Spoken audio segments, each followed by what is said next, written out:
नमस्कार, मैं ललित सोनी दृष्टि पीसीएस की एडिटोरियल एनालिसिस श्रृंखला में आपका एक बार फिर से स्वागत करता हूं।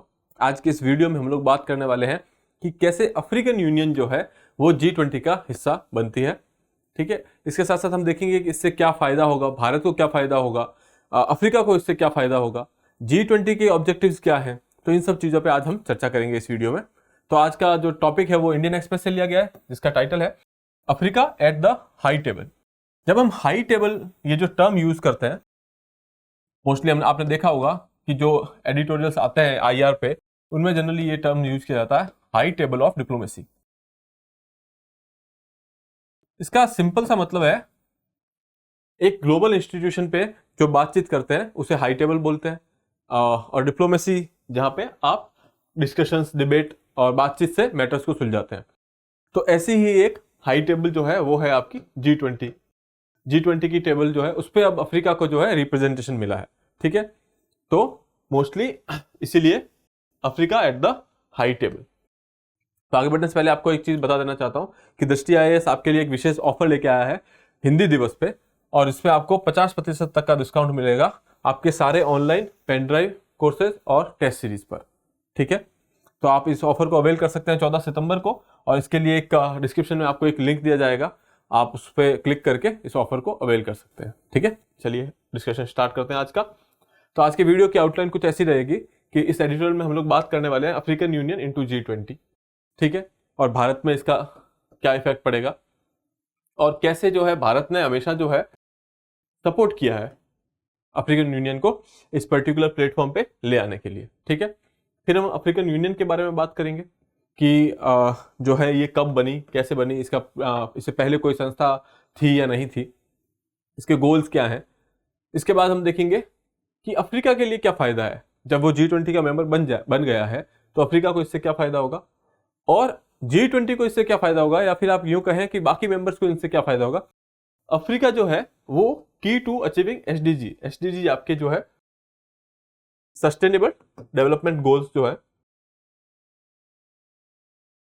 उसको अचीव करने के लिए अफ्रीका का क्या योगदान रह सकता है, अफ्रीका क्यों उसके लिए इंपॉर्टेंट है, उसके बारे में चर्चा करेंगे।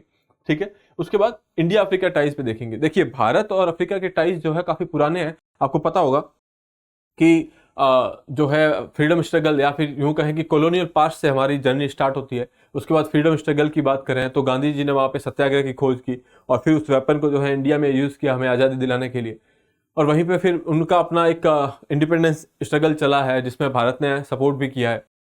उसके बाद जब हम आज़ाद हो गए तो फिर जब नॉन अलाइनमेंट मूवमेंट स्टार्ट होता है तो उसके अंदर भी अफ्रीका उसका भी हिस्सा था। तो कहीं ना कहीं भारत और अफ्रीका के टाइज जो है हमेशा से ऐसे अच्छे ही रहे हैं, और अभी जब हम उनको G20 में ये मेंबरशिप दिला रहे हैं तो उनको सपोर्ट किया है हमने, तो आप यहाँ पे देखेंगे कि हम लोग एक बार फिर से अपनी कमिटमेंट जो है उसको रीअफर्म कर रहे हैं कि हम अपने जो क्लोज एलाइज हैं हम उनके साथ हैं हमेशा, और हम एक ट्रस्टेड पार्टनर हैं उनके लिए। ठीक है, तो फिर हम देखेंगे कि इस पर्टिकुलर मूव से भारत को क्या फायदा होगा, फिर व्हाट G26 जो बाकी मेंबर्स हैं उनको क्या फायदा होगा इससे, या फिर उनके ऑब्जेक्टिव क्या है वो देखेंगे। ठीक है, उसके बाद इस आर्टिकल को हम लोग कंक्लूड करेंगे। चलिए स्टार्ट करते हैं। Facilitating African Union entry to G20 was a master stroke of India, कि भारत के लिए एक मास्टर स्ट्रोक था। क्यों था, आप देखिए कि एक तो ये दो तरीके से देखा जा सकता है। एक तो ये इगैलिटेरियन मूव था। इगैलिटेरियन मूव का मतलब है कि इक्वलिटी की बात कर रहा है कि आपको जो है रिप्रेजेंटेशन देना होगा अफ्रीका को भी, क्योंकि आप देखिए अफ्रीका जो है अपने आप में 17% जनसंख्या को होल्ड करता है। वर्ल्ड की पॉपुलेशन का 17% हिस्सा जो है अफ्रीका में रहता है, लेकिन अफ्रीका को G20 पे रिप्रेजेंट करने के लिए खाली एक कंट्री है, सिर्फ एक कंट्री। इसलिए जरूरी है कि इस रिप्रेजेंटेशन को बनाया जाए। जबकि अब हम ईयू की बात करते हैं, जब यूरोपियन यूनियन की बात करते हैं, तो यूरोपियन यूनियन आप देखेंगे कि 27 कंट्रीज हैं। ठीक है, लेकिन इन कंट्री के जो अलग पार्ट हैं, जैसे आप यूके की बात कर दें, फ्रांस की बात कर दें, ठीक है, ये लोग भी अलग से भी G20 के मेंबर्स हैं। तो नो डाउट इनका जो है स्वे ज्यादा है, इनका जो है बात में वजन ज्यादा रहेगा वहां पे, क्योंकि ये ईयू के मेंबर है, यूरोपियन यूनियन के मेंबर है, उनके साथ साथ अलग से भी इनकी अपनी एक मेंबरशिप है। ठीक है, लेकिन आप बात करें ईयू की, तो ये लगभग आप कहें तो 7% जनसंख्या को होल्ड करता है वर्ल्ड की। ठीक है, और इनका इतना रिप्रेजेंटेशन है, 27 ये मेंबर है, उसके अलावा 3-4 मेंबर ये अलग से हैं, ठीक है। लेकिन जब हम बात करते हैं यहाँ पे इनकी 17% जनसंख्या है लेकिन मेंबर एक है, इसलिए जो है अफ्रीकन यूनियन को यहाँ ला करके इसका रिप्रेजेंटेशन बढ़ाया जा सकता है, जो कि एक इगैलिटेरियन इक्वलिटी को प्रमोट करने वाला मूव होगा। इसके अलावा जब हम बात करते हैं मास्टर स्ट्रोक क्यों है, कि अगर हम पॉलिटिकली देखें या फिर यूं कहूं कि जियो पॉलिटिकली देखें तो भी एक मास्टर स्ट्रोक है।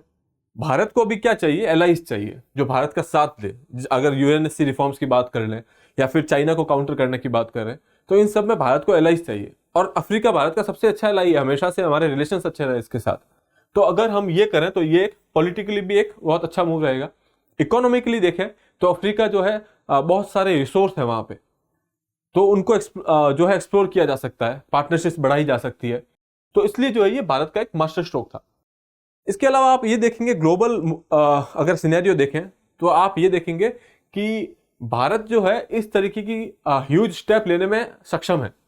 भारत ने जब ये प्रपोजल रखा तो इवन जो आपकी यूरोपियन यूनियन है उन्होंने भी इसको बिना किसी झिझक के एक्सेप्ट किया। मतलब भारत जो है एक मत कर सकता है बाकी मेंबर्स को, एक कॉन्सेंसस जो है वो बना सकता है, भारत के अंदर ये कैपेसिटी है अब, ठीक है। तो इसलिए ये मास्टर स्ट्रोक था। इसके अलावा जो है दूसरी चीज है कि Delhi could be counted upon as a trusted partner. जब आप देखिए कि हमारे जो हिस्टोरिकल टाई अफ्रीका से काफी टाइम से है, हमें आज तक अफ्रीका से ज्यादा कोई फायदा नहीं मिल सकता क्योंकि अभी तक वो उतना डेवलप नहीं है, लेकिन फिर भी हमारी कमिटमेंट हमेशा से रही है। इसलिए आप कह सकते हैं कि ये भारत जो है ट्रस्टेड पार्टनर है और ग्लोबल साउथ के देशों को हमेशा साथ लेके चला है, ठीक है। डेवलपिंग कंट्रीज है या अंडर डेवलप्ड कंट्रीज है उनको हमेशा साथ लेके चला है, ठीक है। उसके बाद आप यहाँ पे देखेंगे कि हमने अफ्रीकन यूनियन को 18वीं समिट के अंदर, जो ये 18वीं समिट आपसे पूछा जा सकता है कई बार, तो आप कहेंगे कि दिल्ली में हुई थी, और ये 18वीं समिट में एक दिल्ली डिक्लेरेशन, जो ये डॉक्यूमेंट जो है सामने रखा गया था, और यहाँ पे भारत की प्रेसिडेंसी में अफ्रीकन यूनियन को जो है मेंबर बनाया गया, ठीक है। अफ्रीकन यूनियन की जब बात करते हैं यहाँ पे तो देखिए ये मैप है अफ्रीका का, और इसमें सारी कंट्रीज लगभग इसके मेंबर हैं। कुछ मेंबर सस्पेंडेड है। हालांकि क्या होता है कि अफ्रीका में आपने पता होगा कि डेमोक्रेसी जो है आती जाती रहती है, किसी किसी कंट्रीज में तख्ता पलट होते रहते हैं।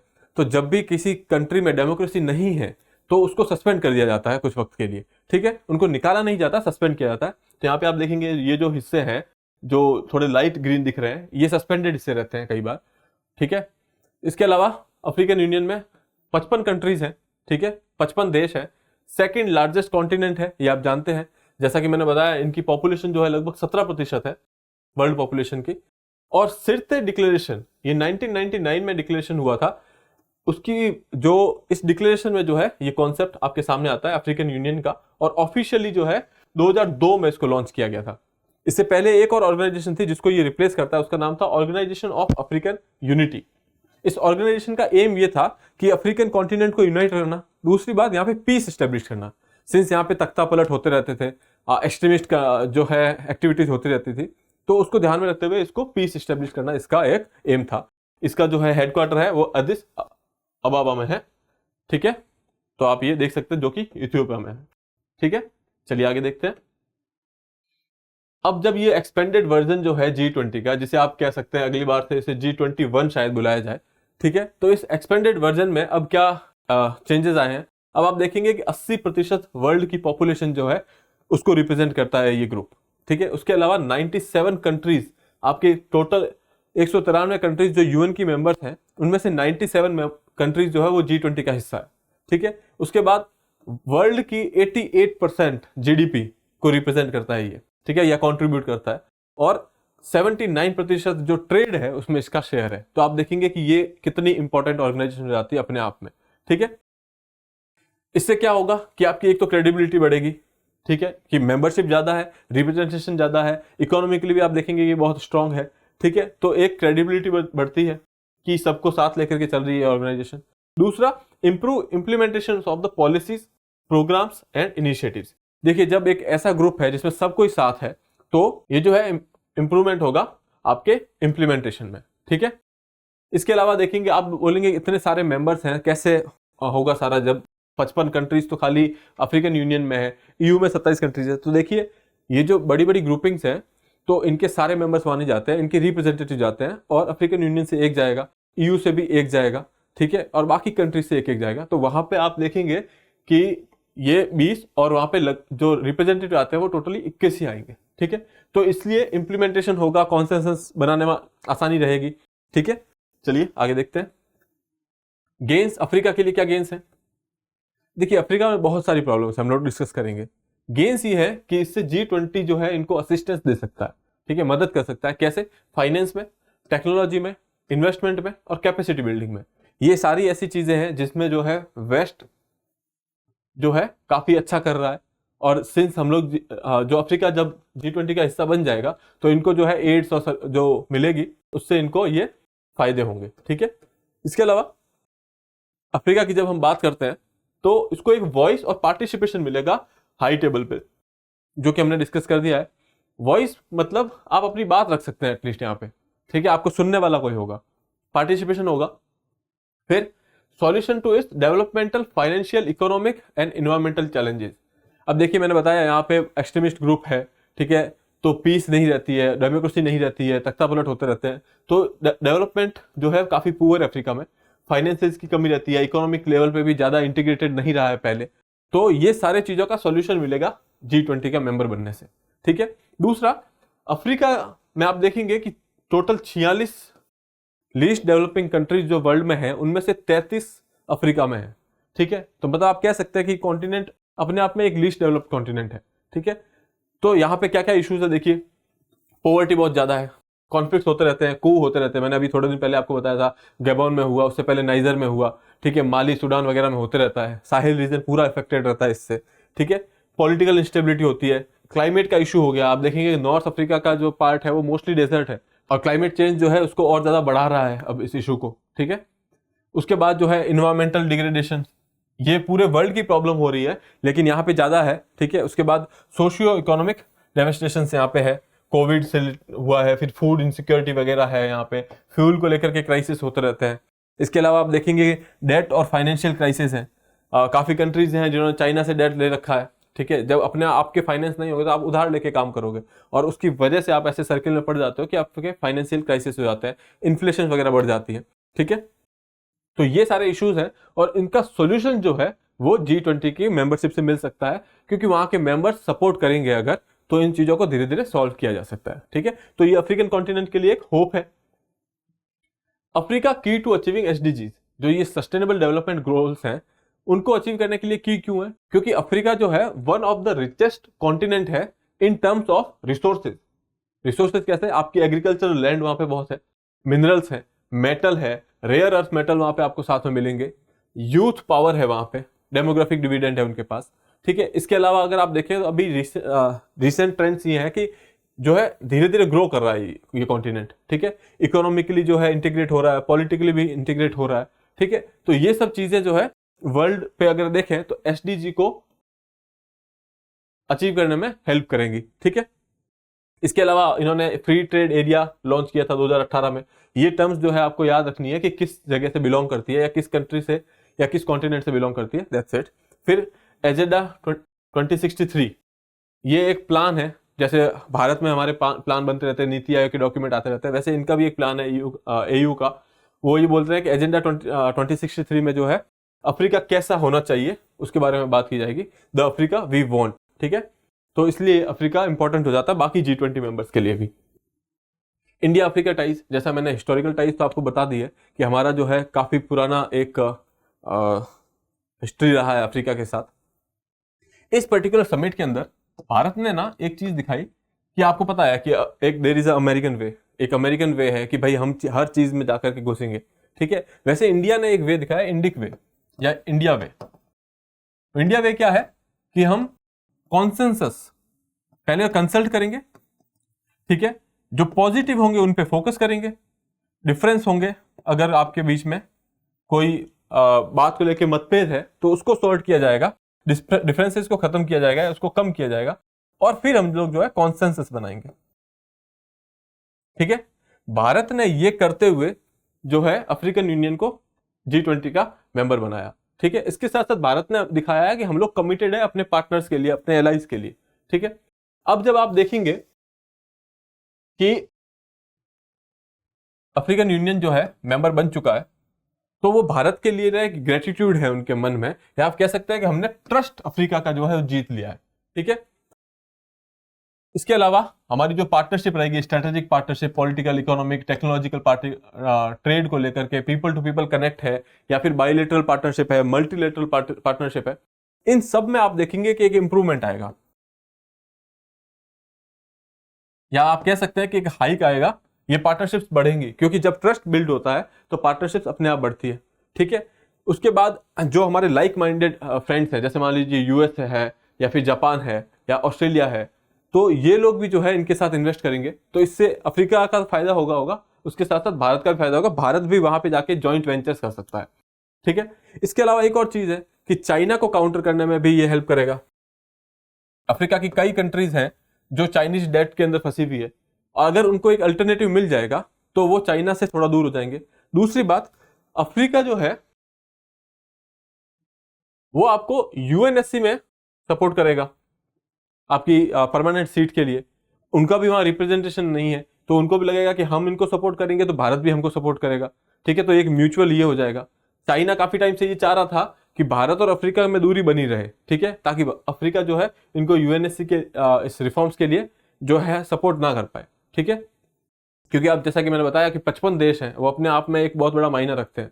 ठीक है, तो उसकी वजह से आप यहाँ पे देख सकते हैं कि दोनों को एक दूसरे से फायदा होगा। अफ्रीका जो है यूएनएससी में भारत को रिप्रेजेंटेशन के लिए हेल्प कर सकता है, चाइना को काउंटर करने के लिए भारत जो है अफ्रीका की हेल्प करेगा, एक अल्टरनेटिव प्रोवाइड कर सकता है।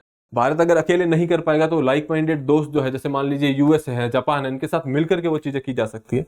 ठीक है, तो अब इससे आगे आप देखेंगे कि भारत और अफ्रीका के जो रिश्ते हैं उनमें एक अपस्केल देखने को मिलेगा, आपको देखने को मिलेगा कि वो अच्छे हो रहे हैं, इंप्रूव हो रहे हैं। ठीक है, चलिए आगे देखते हैं। G20 के ऑब्जेक्टिव्स क्या है, G20 क्या सीख करता है? तो सिंपल सी बात है, G20 चाहेगा कि हमारी जो ऑर्गेनाइजेशन है वो मोर इक्विटेबल हो। देखिए, ये इसलिए चाहेगा कि इससे क्रेडिबिलिटी बढ़ती है, आपकी भरोसा बढ़ता है। ठीक है, इसके अलावा अफर्मेटिव एक्शंस करने के लिए तैयार है। अफर्मेटिव एक्शंस का मतलब है कि जो ये डेवलपिंग कंट्रीज हैं उनमें जाकर के हेल्प करना, एड देना। ठीक है, वो ऐसा क्यों कर रहा है? क्योंकि वहां पे रिसोर्सेज है। ठीक है, उसके अलावा देखेंगे आप कि रिफॉर्म्स वगैरह या रिसोर्सिंग की बात करें तो मल्टीलेटरल जो डेवलपमेंट बैंक्स हैं, यहाँ पे आप देखेंगे डेवलपमेंट बैंक का मतलब है कि वो बैंक्स जो डेवलपमेंट के लिए वर्क करते हैं, जैसे वर्ल्ड बैंक वगैरह है, तो ये सारे डेवलपमेंट बैंक्स में आते हैं और इनके रिफॉर्म्स के बारे में भी बात कर रहा है। और जैसे आईएमएफ वगैरह है, इनके रिफॉर्म्स और रिसोर्सिंग मतलब इनमें जो है कैपिटलाइज करना, इनमें और पैसा देना, इस बारे में बात कर रहा है। तो इसमें भी जो है G20 चाहता है कि हम लोग इन रिफॉर्म्स को जल्दी से जल्दी करें। इसके अलावा ambitious IDA, international development association जो है, ये एसोसिएशन बेसिकली आपके डेवलपिंग कंट्रीज जो हैं, आपकी, उनको जो है ये एड देती है। ठीक है, तो उसमें भी जो है आपको रिप्लेनिश करना पड़ता है, टाइम टू टाइम उनमें जो है पैसा इन्फ्यूज करना पड़ता है। ठीक है, तो उसके लिए भी G20 काम कर रहा है। फिर SDG स्टिमुलस, डेवलपमेंट गोल्स जो है, जिनके बारे में हम लोग बात कर चुके हैं। उसके बाद ग्रीन डेवलपमेंट, ये आप देखेंगे कि इस समिट में जो है ये काफ़ी एक इशू रहा है, ग्रीन डेवलपमेंट। इसमें जो है क्लाइमेट फाइनेंसिंग वगैरह की बात की है और G20 इसके लिए कमिटेड है। ठीक है, तो ये सारी चीज़ें हैं जो G20 के एजेंडा पे हैं। ठीक है, और हमने देखा कि कैसे अफ्रीका जो है ये आपके डेवलपमेंटल गोल्स को अचीव करने में हेल्प कर सकता है, ग्रीन डेवलपमेंट वगैरह में हेल्प कर सकता है। ठीक है, और ये जो रिफॉर्म्स है इनके अंदर अफ्रीका अगर इनके साथ मिलकर के पुश करेगा तो एक रिप्रेजेंटेशन बढ़ता है, या फिर आप ये कहेंगे कि 55 देश हैं तो उनका अगर से होगा तो वो मायने रखता है। ठीक है, कंक्लूजन क्या है इस चीज का? ये सारे एस्पेक्ट अगर हम देखें, ठीक है, in all aspect of G20 mission Africa has high stakes, ठीक है, and will be benefited from the collective voices heard. जैसे कि मैंने बताया कि रिप्रेजेंटेशन होगा तो अफ्रीका को इससे बेनिफिट होगा, कि उसकी बात को सुनेगा तो अफ्रीका को उससे बेनिफिट होगा। ठीक है, डिसाइड्स अफ्रीका, साउथ अफ्रीका, मैंने बताया आपको कि अभी तक सिर्फ एक ही मेंबर है जो G20 में अफ्रीकन कॉन्टिनेंट से था, वो था साउथ अफ्रीका। लेकिन अब जो है अफ्रीकन यूनियन की भी रिप्रेजेंटेशन वहां पे होगी, तो इनका जो है स्वय बढ़ जाएगा, इनकी बात को सुनने के वहां रिप्रेजेंटेशन जो है ज्यादा हो जाएगा। ठीक है, और इसके अलावा दूसरी इंडिया के लिए, India could be counted as a champion and trusted partner, ठीक है, जो कि हम डिस्कस कर चुके हैं कि इंडिया का जो है क्रेडिबिलिटी बढ़ेगा, इवन नॉट इवन अफ्रीका में, पूरे ग्लोबल साउथ में जो है इंडिया का एक क्रेडिबिलिटी बनेगा कि ग्लोबल साउथ के कॉज के लिए इंडिया जो है वॉइस उठाने के लिए तैयार है, इंडिया जो है उनके बारे में उनके हेल्प करने के लिए अभी तैयार है, ठीक है। तो इसका कंक्लूजन है। चलिए आज के एडिटोरियल में फिर इतना ही रखते हैं, फिर मिलेंगे आपसे अगले एपिसोड में, तब तक के लिए have a good day, thank you.